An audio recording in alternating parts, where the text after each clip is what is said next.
Picture this scene. You're lying in bed, your mind wandering after a long exhausting day.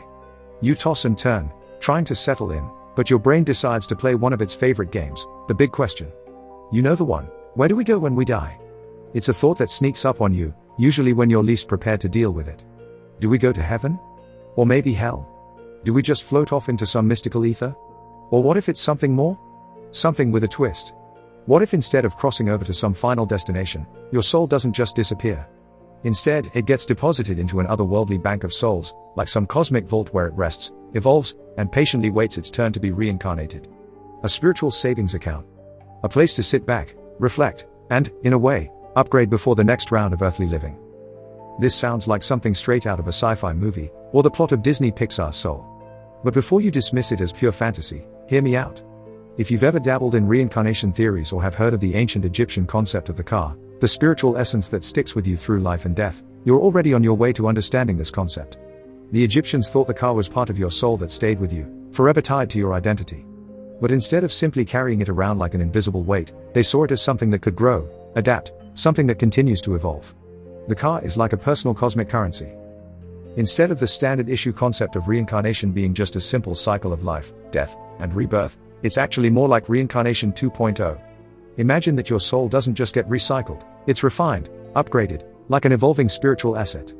As it moves through its many lifetimes, it's accumulating wisdom, understanding, and experiences. Think of it like spiritual dividends, slowly compounding over time, waiting for the right moment to cash in. It's New Game Plus for the soul. In this bank of souls, each life you lead isn't just a random shot in the dark, it's an investment in your soul's growth. You're not just repeating the same mistakes over and over, your soul isn't on some never-ending karmic treadmill. Instead, you're on a mission to refine your essence, working your way up the ladder of spiritual evolution. You're not only accumulating lessons, you're banking them. The more you learn, the more you grow, and the more prepared you are for your next adventure on Earth, or wherever your soul is destined to go next. Have you ever heard someone described as having an old soul? Maybe you've even been called one yourself, or you know someone who carries that unmistakable energy. This concept is closely tied to the idea of the bank of souls, often without us even realizing it. When someone is said to have an old soul, it suggests their spirit has been around for a while, gathering wisdom and experience across lifetimes and bringing that depth into their current existence.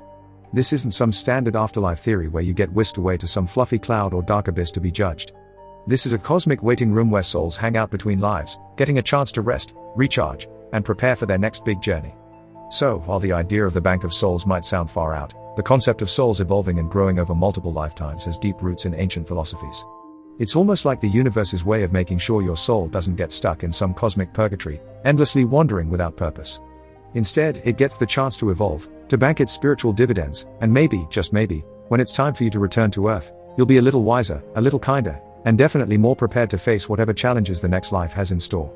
The bank of souls isn't just about recycling, it's about evolving. This might just be the next big step in understanding what happens after we take our final breath. So, are you ready to explore what this cosmic bank holds for you? Keep an open mind, because what we're about to dive into might just flip everything you thought you knew about life, death, and everything in between. Let's take a step back and explore some real ancient traditions that seem to hint at this fascinating concept. To do that, we'll start in ancient Egypt, as we usually do, the land of towering pyramids, mummies, and mystical rituals. The Egyptians believed in the ka, a vital life force that didn't simply vanish when the body died. You could think of the ka as their version of the soul, a divine essence that traveled beyond the physical world, residing in the afterlife. The ka wasn't simply shelved in some dusty eternal resting place. It was on a journey through the duat, the Egyptian underworld, navigating its mysteries until it was ready for another round of earthly existence. The cycle was ongoing, and the soul, ever enduring, would return when the time was right. If you look eastward, the teachings of Buddhism and Hinduism offer a strikingly similar idea, samsara, the endless wheel of life, death, and rebirth. In these spiritual traditions, souls aren't just recycled, they are evolving. Each reincarnation isn't simply a fresh start, it's a chapter in the soul's journey toward spiritual enlightenment or fulfillment. As they move through different bodies, souls are progressing on a metaphysical level, gaining wisdom, overcoming karmic obstacles, and refining their essence with every cycle. It's as if the soul is in a constant state of evolution, learning lessons, righting wrongs, and growing in ways we may not fully grasp in our current life. Everyone's personal samsara journey is unique, tailored to the soul's path and purpose in the vast cosmic tapestry. These ancient beliefs speak about the idea of souls being in an eternal process of transformation. What if this isn't just mythology? What if these traditions are all pointing to something far deeper, something not only about our journey on this planet, but the evolution of our souls as they travel through different lives, always refining, always growing? It makes you wonder if the Bank of Souls could be the next logical step in understanding this metaphysical evolution. In today's digital world, we back up our files and store everything in the cloud. Our photos, documents, and pretty much our entire online lives float around in an invisible data bank, always there when we need them. Now, imagine if our souls worked the same way. Instead of just living one life, they could be stored in a cosmic cloud. A kind of metaphysical vault, if you will, that keeps track of everything we've been through, all our growth and experiences. When the time comes, our essence is ready to be downloaded into a new body for another round of existence. It's like the ultimate backup plan, with all our soul's evolution stored and waiting for the next big life update. Speaking of experiences that challenge our understanding of life and consciousness, let's talk about near-death experiences, NDEs, which have been getting a lot of attention lately. Recent reports on near-death experiences, NDEs, as referenced in the dorsal view of medical independence, speak of people who have had NDEs, often describing leaving their bodies, traveling through tunnels, seeing bright lights, and meeting spiritual guides. For many, these experiences spark a profound shift in how they view life, with increased empathy, a greater appreciation for what really matters, and less fear of death. It's like a reset button for their priorities. But not everyone finds these experiences comforting. In fact, they can be pretty unsettling because they challenge our basic beliefs about consciousness and its relationship with the body.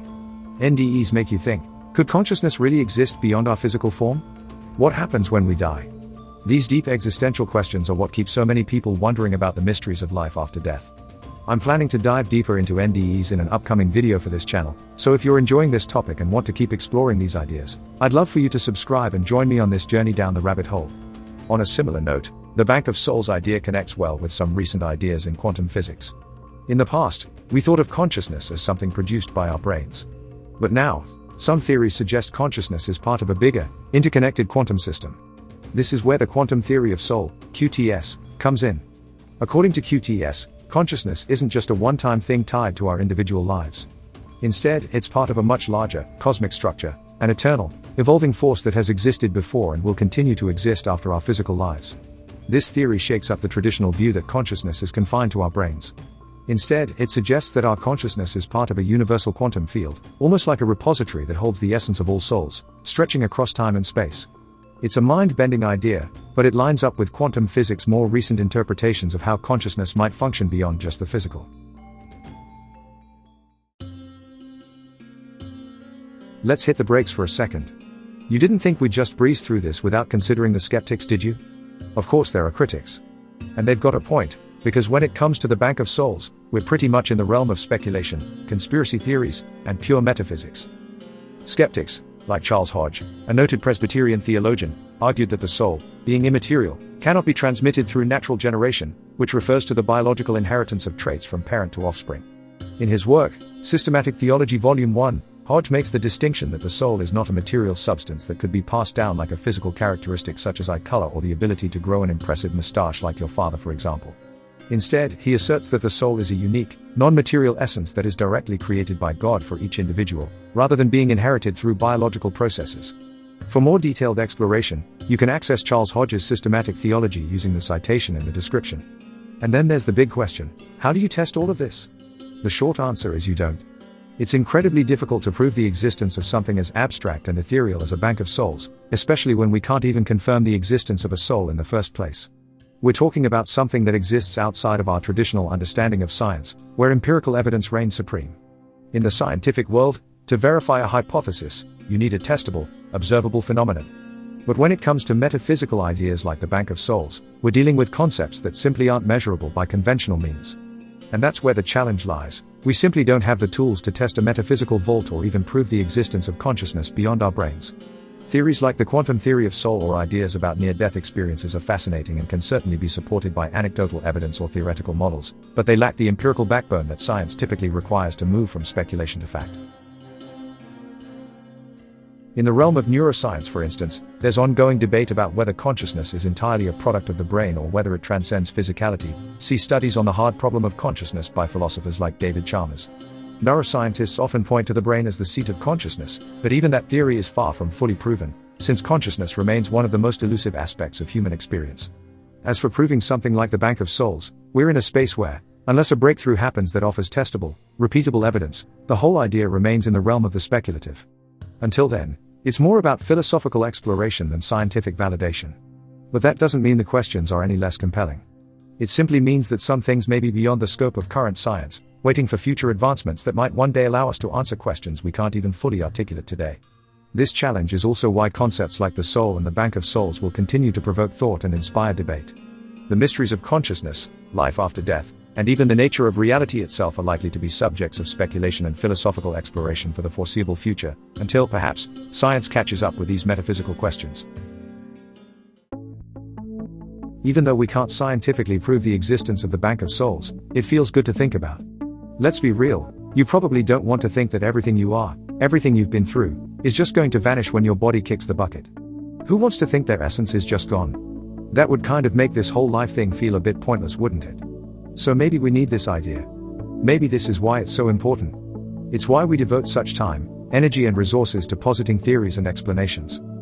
The Bank of Souls theory gives us something that traditional reincarnation might not: continuity. It suggests that you and I, in some form, are not just dropping in and out of existence but are constantly evolving, refining ourselves with each life.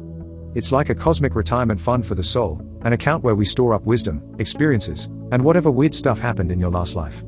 So when it's time for your next big adventure, your soul has some spiritual savings to cash in on. It's the concept of cosmic continuity. Your soul isn't just having a one and done experience, it's more like a lifelong series of get better at life challenges.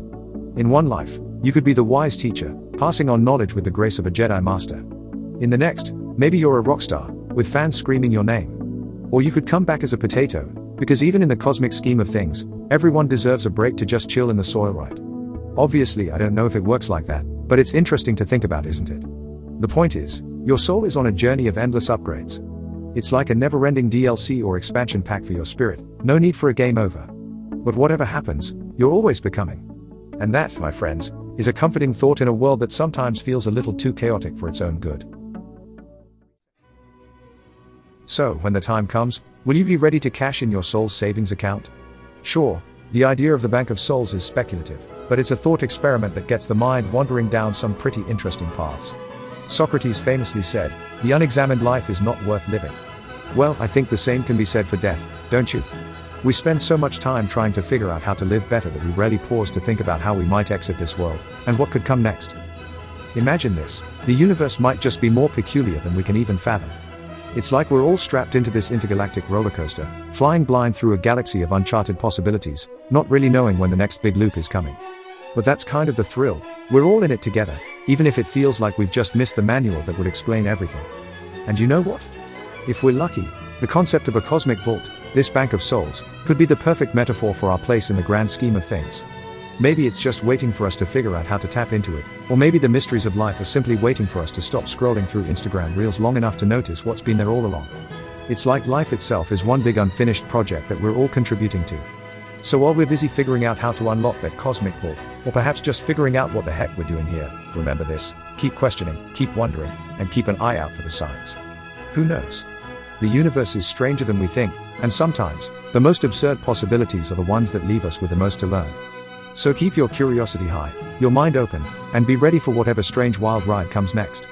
The next exciting chapter of life might be just around the corner. Or maybe you'll just be a potato for a while.